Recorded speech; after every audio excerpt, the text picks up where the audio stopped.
तर बघा मित्रांनो, आपण ज्या सरीमध्ये बसलो आहे त्या सरीच्या समोरून ट्रॅक्टर येत आहे हाकण्याचं. तर तुम्हाला आम्ही दाखवतो की कशा प्रकारे या ठिकाणी हे ट्रॅक्टर हाकलं जातं. खूप कष्टाचं काम आहे मित्रांनो, वाटतंय तेवढं सोपं नाही आहे. शेती ही सोपी नाही आणि शेतीत जे काही आंतरमशागती केल्या जातात त्याही सोप्या नाही आहे. बघा, तुम्हाला आवाज जाणवला असेल या ठिकाणी कशा प्रकारे या ठिकाणी चालू आहे काम.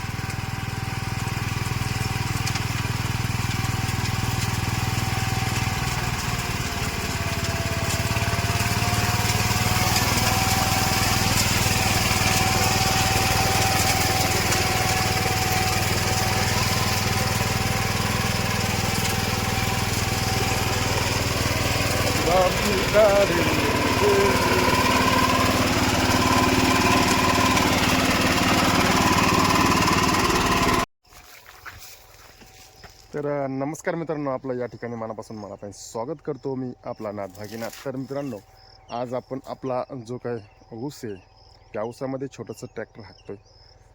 कारण आपण 2-3 दिवसापूर्वी या ठिकाणी कंपोस्ट खत टाकलं होतं आणि कंपोस्ट खत झाकण्यासाठी आपण ते छोटंसं ट्रॅक्टर हाकतोय. कारण की यानंतर आपल्याला ऊसामध्ये आता कोणती अंतर मशागत या ठिकाणी करता येणार नाही आहे. तर चला, मी तुम्हाला दाखवतो की कशा प्रकारे या ठिकाणी आपण ट्रॅक्टर हाकतोय आणि ट्रॅक्टर हाकल्यानंतर काय फायदे होतात ते आपण या ठिकाणी बघणार आहोत. तर मित्रांनो बघा, तुम्हाला मी दाखवलं की या ठिकाणी आपण ही जी सरी आहे या ठिकाणी कंपोस्ट खत टाकलेलं आहे.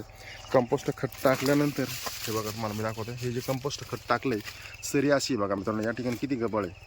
म्हणजे बऱ्याचशा प्रमाणात येलं आहे. हे याला खूप त्रास देतात.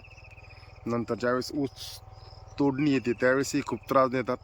आणि मित्रांनो, या ठिकाणी बघा, तुम्हाला हे जे ड्रिप दिसतंय आपण ऊसाच्या सरीवर टाकलं होतं. कारण की आपल्याला मध्ये ट्रॅक्टर हाकायचं आहे आणि हे ट्रॅक्टर हाकायचं झाल्यानंतर आपण हे जे हे या मध्ये टाकणार आहोत. तर चला, मी तुम्हाला दाखवतो की ट्रॅक्टर हाकल्यानंतर सरी कशी होती. तर मित्रांनो, हा आपला ऊस आहे. तर तुम्हाला मी दाखवतो की ट्रॅक्टर हाकल्यानंतर सरी कशी होती ती. हे बघा, तुम्हाला मी दाखवतो या ठिकाणी बघा, या सरीत जे ट्रॅक्टर आपण हाकलेला आहे. मित्रांनो, हे जे ऊस आहे, ऊसाचे खालचे पान हे खूप वाळायला लागलेत. कारण की पाण्याचा याला ताण बसू राहिला मित्रांनो. आणि आज जून पण संपत चालला आहे. पावसाची येण्याची खूप मोठी अपेक्षा आहे, परंतु आजपर्यंत पाऊस आलेला नाही आहे. आणि जर लवकर पाऊस नाही आला तर खूप शेतकऱ्यांचं नुकसान या ठिकाणी होणार आहे. कारण की खूप कष्ट करून जे काही थोडेफार पैसे आहे ते शेतीत पेरून या ठिकाणी पावसाच्या भरवशावर शेती केली जाते मित्रांनो. तर चला बघूया, निसर्ग शेतकऱ्याला किती प्रमाणात साथ देतोय, त्याचप्रमाणे सरकारही शेतकऱ्याला किती प्रमाणात साथ देत आहे हेही खूप महत्त्वाचं आहे. तर चला, तुम्ही मला दाखवतो की कशा प्रकारे या ठिकाणी ते छोटंसं ट्रॅक्टर हाकलं जातं आहे. आणि मित्रांनो, हे छोटं ट्रॅक्टर हाकल्याच्या वेळेस खूप काळजी घ्यावी लागते. कारण की ते 3 चाकाचं असतं आहे आणि 3 चाकाचं असल्यानंतर ते पलटी होण्याचे जास्त चान्सेस या ठिकाणी असतात. तर चला, तुम्हाला मी दाखवतो की कशा प्रकारे या ठिकाणी आपण ते छोटं ट्रॅक्टर हाकतोय.